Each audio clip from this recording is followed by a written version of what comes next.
Hi friends and all the biggest little botanists out there, my name is Betsy and today I am making soil. It's soil making day. I've officially run out or almost run out of all the ones that I've made, like pre-made beforehand. So I just wanted to show you guys how I make it, my little recipe. I'm actually using a couple new ingredients today. It's like making a soup or something. But I'm using some more ingredients today, or soil amendments, I think that's what it's called. I'm not sure. But I'm actually adding charcoal and pumice to the mix because I've heard great things from both of those, and also to help aerate the soil. But I'll kind of just show you what I do and my measurements, even though I kind of eyeball it, or I end up eyeballing it, just see what I like. But we'll start off with some of the soil that I have left over from my previous mixes. So these two, I just have them in bags just because it was what I had on hand, and I will reuse these bags again. There's no reason for me to like throw them out or anything like that, so I'll just use them again. But this is just some potting mix that I think there's some Miracle-Gro, the cactus and succulent potting mix as well in here, because I see some of the slow release fertilizer in there, which I don't really use all the time, but if I need to, I'll use it. So I just have some extra at the bottom here, or leftover that I have. This actually is really big. This is Coco Coir. I'm guessing this is about 8 quarts that I had to rehydrate myself. I got it off of Amazon in a 2-pack of 2 dehydrated, like packed together bricks, and this is all from one of the bricks, and the bricks are really small, and I just feel like I love it, and it's a good alternative to peat moss, since you know peat moss isn't a renewable source, or it doesn't renew really quickly. Coco Coir seems like the best alternative. So if I don't drop it, put all of that in there, and like I said, that's about 8-ish quarts. I don't know, I was looking at it up next to this orchid potting mix 8 quarts thing, and I'm guessing it's around the same size. So I just put that one in there. As far as perlite goes, I will put some perlite in here. I think I'm gonna add more pumice than perlite, but I just want to kind of add that to help aerate the soil. For pumice, since it's heavy, I don't know how much I want to add, but it's definitely going to help out the soil a lot, because since perlite is so light, it tends to rise to the surface with every water. So I personally don't like that, because after a while you just have a ton of perlite at the top of the soil, and then the bottom of the soil is just all the rest of the stuff. So I like having some pumice in there, or I've read about how pumice really helps because it gives the same effect kind of as perlite while staying in the soil with the watering. So I really like that. As far as fertilization goes, since Coco Coir isn't exactly super rich with vitamins or minerals or anything that your plants may need, I like to use earthworm castings. It's just like worm poop, and it works for me, and it brings out like everything that your plant needs. Obviously you do need to fertilize it, and that's just what you have to do, but I think this is great to help fertilize it and just add some extra nutrients to your soil. And again, I eyeball it. What I like to do first is kind of lay down everything in here, and then after I mix it, I kind of eyeball it. I see how much of everything is in here, and then I will add more or less depending on what I want or what I think will work. I do have some of this orchid bark. It has perlite in it. This is just leftover that I'm going to use the rest of it in here, but I did get new orchid bark because I like, just exploded on me. I like having more aeration,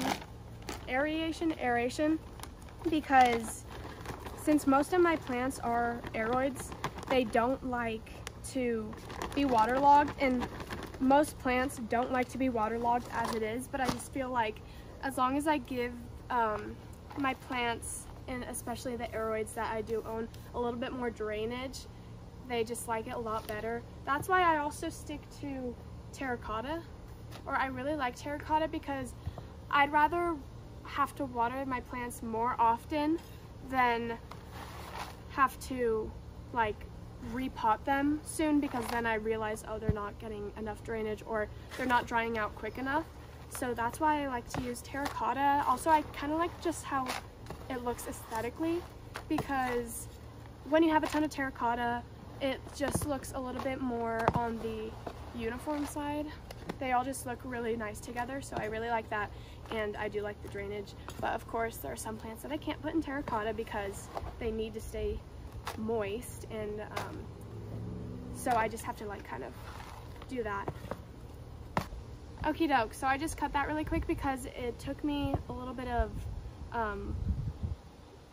what's it called? Muscle power? Muscle power. It takes a lot of muscle power to mix all of this. So I just went and mixed it. But if you could show that, what it's looking like right now, and keep in mind that I want it to be very airy. So I think it looks, what do you think? Do you think it looks good? Yeah. I think it looks, oh, very, very light and fluffy. Yeah, so I might add, I really like the Coco Coir though. I like the fibers in it, I don't know. I just like how it looks, honestly. But I'm gonna add a little bit more pumice actually, and a little bit more perlite, because I just want that extra that. And then I want to add some charcoal. I also did originally buy the charcoal for my terrariums, because I am planning on, don't breathe in the fumes. I do plan on making a terrarium. I have some really sweet Salaginilla, I think that's what it's called, or like peacock moss. And then I have some begonias that I want to kind of rehab a little bit. They're not doing too hot, so I think having them in a terrarium environment would probably promote some good growth, because it's just a lot, it's humid in there, and they have their own space to kind of thrive. So I'm gonna do that, and that'll be a whole separate video. That'll be a whole nother thing. But as for this stuff, I'll probably use this soil in the terrarium among the other layers that the terrarium needs, because it will be an open-ended terrarium, or an open lid terrarium. But with this soil, I don't always, or when I'm using my soil on my plants, like I said, I do have a lot of aroids, and this is kind of like my multi-purpose soil, where I will use this one most often, just because I think it works for a lot of my plants. They haven't complained, you know, they're still growing very beautifully, and I like how they grow.